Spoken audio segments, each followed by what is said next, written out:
pelayanan kepada sesama sesuai karunia rohani itu berdampak pada kesatuan dan pertumbuhan bersama. Bagaimana karunia rohani dan melayani bersama karunia bisa mempunyai efek kepada pertumbuhan rohani dan kesatuan gereja? Saya mau jelaskan ini lewat dua aspek. Pertama, dari keberagaman karunia roh. Saudara, kita tahu bahwa Tuhan kasih kita karunia. Tapi masing-masing saudara minimal punya satu. Tapi karunia yang seorang dengan yang lain berbeda. Ini nampak dari kata-kata kepada yang seorang dan kepada yang lain. Dalam 1 Korintus 12. Coba lihat. Sebab kepada yang seorang roh beri karunia berkata-kata dengan hikmat. Tetapi kepada yang lain roh memberi karunia dengan pengetahuan. Berarti tidak semua orang dapat. Ada yang dapat hikmat, ada yang dapat pengetahuan. Tidak semua orang dapat pengetahuan, tidak semua orang dapat hikmat. Ya. Ayat 9, kepada yang seorang roh memberikan iman. Kepada yang lain dia memberikan karunia menyembuhkan. Kepada yang seorang, kepada yang lain. Berarti tidak semua orang dapat karunia iman. Ada yang dapat karunia iman, ada yang tidak. Semua kita beriman untuk keselamatan, tapi karunia iman. Waktu beberapa tahun lalu saya mau KKR di Camplong dengan seorang teman. Sementara KKR mau mulai begini, tiba-tiba awan sudah menghitam. Hujan akan datang dengan berat.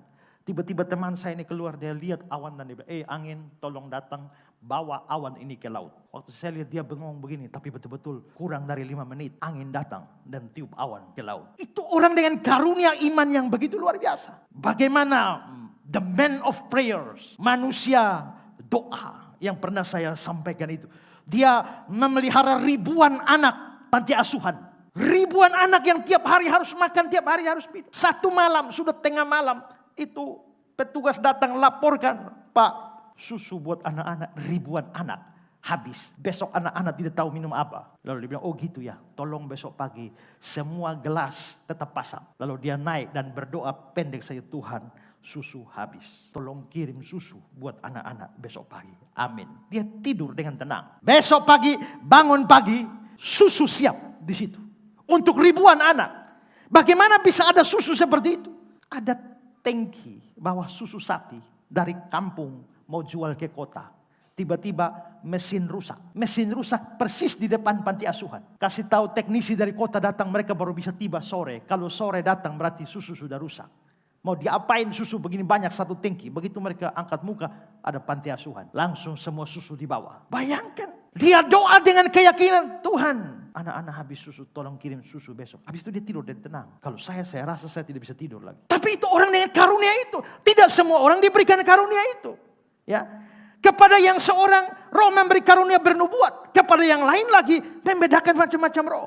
Kepada yang seorang karunia bahasa roh. Kepada yang lain karunia menafsirkan bahasa roh. Berarti tidak semua orang berbahasa roh. Ada yang ya, ada yang tidak. Ada yang diberi, ada yang tidak. Lucunya sekarang di banyak gereja dan banyak pendeta semua diwajibkan bahasa roh. Itu menyangkali hakikat bahasa roh sebagai karunia. Namanya karunia tidak wajib dimiliki oleh semua orang. Masing-masing punya karunia sendiri. Tapi pertanyaannya, mengapa Tuhan? Nah saudara-saudara, tadi saya bilang ada orang diberi karunia banyak. Tapi tidak ada orang yang diberi karunia semua. Coba, kalau saya diberi karunia menyanyi dengan baik, maka saya akan pimpin choir, paduan suara. Lalu saya juga akan jadi WL. Habis itu saya juga khotbah.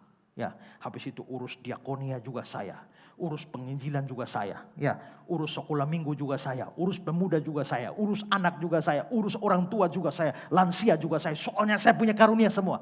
Kira-kira saya masih butuh saudara? Kalau saya punya seluruh karunia, saya tidak butuh siapa-siapa pun. Itulah sebabnya Tuhan tidak mungkin memberikan seluruh karunia. Dia kasih, you dapat karunia ini dapat karunia itu, yang sana dapat karunia ini. Masing-masing beda-beda. Supaya apa? Supaya kita saling butuh. Tidak ada orang diberikan semua karunia. Kalau tidak dia bisa jadi sombong. Dan tidak perlu orang lain. Calvin berkata, tak seorang pun mempunyai begitu banyak. Maksudnya begitu banyak karunia. Sehingga dia punya cukup dalam dirinya sendiri. Dan dia tidak butuh bantuan orang lain. Tidak ada. Karena itu, Roh Allah membagikan karunia-karunia itu di antara kita. Supaya kita bisa membuat semua itu menyumbang pada keuntungan bersama. Tidak ada orang yang kepadanya diberikan semua karunia. Supaya jangan siapapun karena puas dengan bagian khususnya memisahkan diri dari orang lain. Dan hidup sendiri untuk diri sendiri. Soalnya dia sudah punya semua. Tidak. Roh Kudus atau Tuhan memberikan karunia beda-beda supaya saya butuh orang lain. Saya diberi karunia untuk mengajar firman, tapi tidak diberikan karunia untuk memimpin choir, sehingga untuk bisa ada choir saya butuh orang lain. Yang satu pimpin choir bagus, tapi dia tidak bisa diberi karunia main musik. Supaya apa? Supaya dia butuh pemain musik. Pemain musik itu juga misalnya tidak bisa urus anak-anak sekolah minggu juga. Tapi Tuhan berikan orang dengan karunia ngajar anak sekolah minggu. Supaya ada yang urus. Maka dengan karunia berbeda-beda, semua kita harus melayani. Dan membutuhkan satu dengan yang lain. Dan yang kedua, terakhir. Dari tujuan pelayanan berdasarkan karunia rohani. Apa tujuan pelayanan? Perhatikan ayat 11-12. Dia yang memberikan baik rasul maupun nabi, pemberita Injil maupun gembala-gembala dan pengajar-pengajar untuk memperlengkapi orang kudus bagi pekerjaan pelayanan bagi pembangunan tubuh Kristus. Jadi melayani itu tujuannya adalah membangun tubuh Kristus. Tubuh Kristus itu apa? Gereja. Maka melayani itu membangun gereja. Gereja itu bukan gedung, tapi gereja adalah orang. Maka kita saling membangun. Nah, saudara lihat, kalau saya melayani, maka saya membangun saudara. Saudara melayani, saudara membangun saya. Kalau saya melayani, saya membuat saudara bertumbuh. Kalau saudara melayani, saudara membuat saya bertumbuh. Saudara membuat orang lain bertumbuh. Maka saudara lihat di sini. Ada orang-orang yang tidak melayani. Maka mereka dilayani saja. Maka mereka dilayani, mereka bertumbuh. Tapi mereka tidak bikin orang lain bertumbuh. Waktu saya melayani, saya membangun saudara. Kalau saudara tidak melayani apa-apa, saudara hanya dibangun tapi tidak membangun. Ini egois namanya. Padahal Tuhan kasih karunia. Kalau begitu, maka sebenarnya pembangunan tubuh Kristus baru terjadi kalau semua orang sama-sama melayani. Maka Efesus 4 ayat 16 dibilang, daripadanya seluruh tubuh rapi tersusun diikat menjadi satu oleh pelayanan pendeta. Bukan. Oleh pelayanan majelis? Bukan. Oleh pelayanan semua bagiannya. Maka semua harus melayani. Karena itu bertumbuh bersama-sama hanya dimungkinkan kalau melayani bersama-sama. Kalau sebagian melayani, sebagian pangku tangan, tidak bisa bertumbuh bersama-sama. Kalau sebagian melayani, sebagian nganggur, paling-paling yang nganggur itu banyak kritik. Kenapa dia banyak kritik? Coba kalau ada perahu sampan, ayo kita dayung. 10 orang dayung, semua dayung masing-masing sibuk. Tapi kalau 9 dayung, lalu 1 lipat tangan.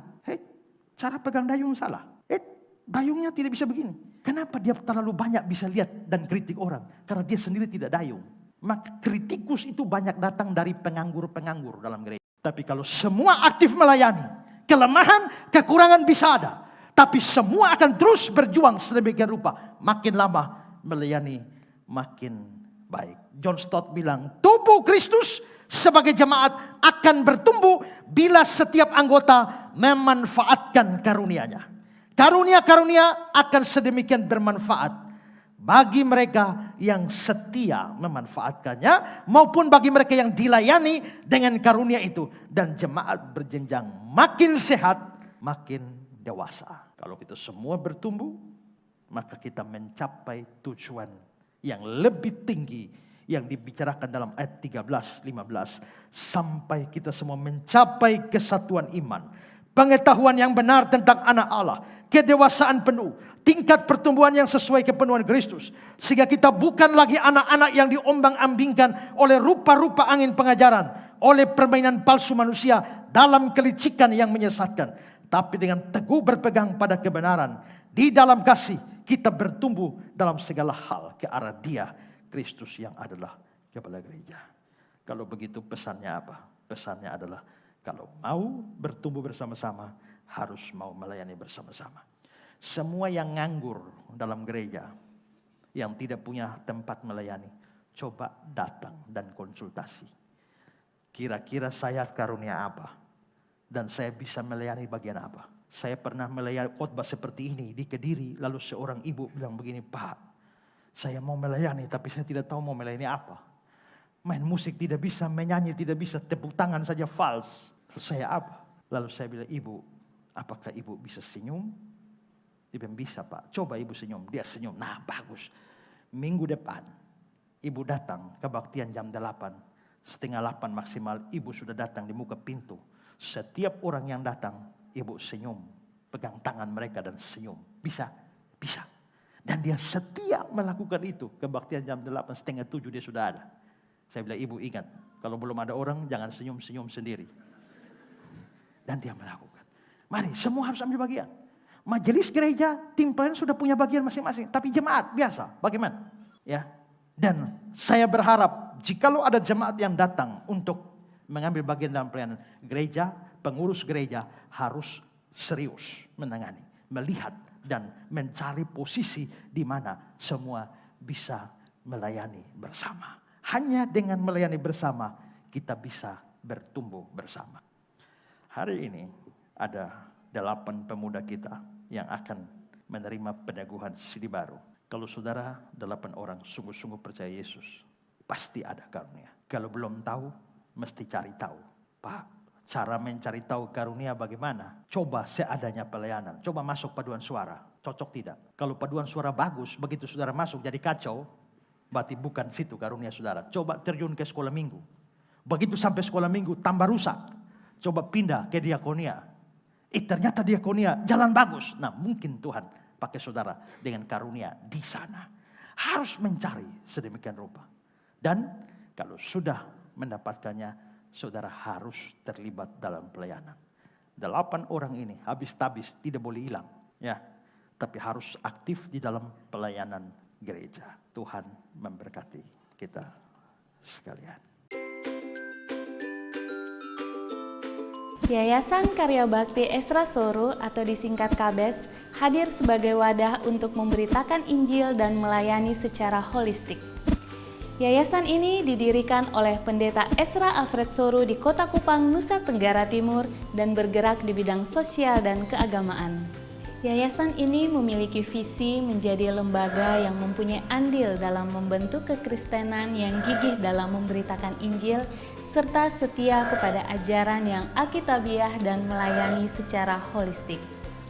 Dan misi dari yayasan ini yaitu melakukan pemberitaan Injil dan penyebaran ajaran yang alkitabiah secara langsung maupun melalui berbagai media, juga mempersiapkan dan mengutus misionaris-misionaris lokal ke berbagai wilayah, terutama ke pelosok-pelosok, serta mengadakan seminar-seminar atau pelatihan-pelatihan doktrinal, dan melakukan aksi-aksi sosial yang mengarah kepada pelayanan Kristiani yang bersifat holistik.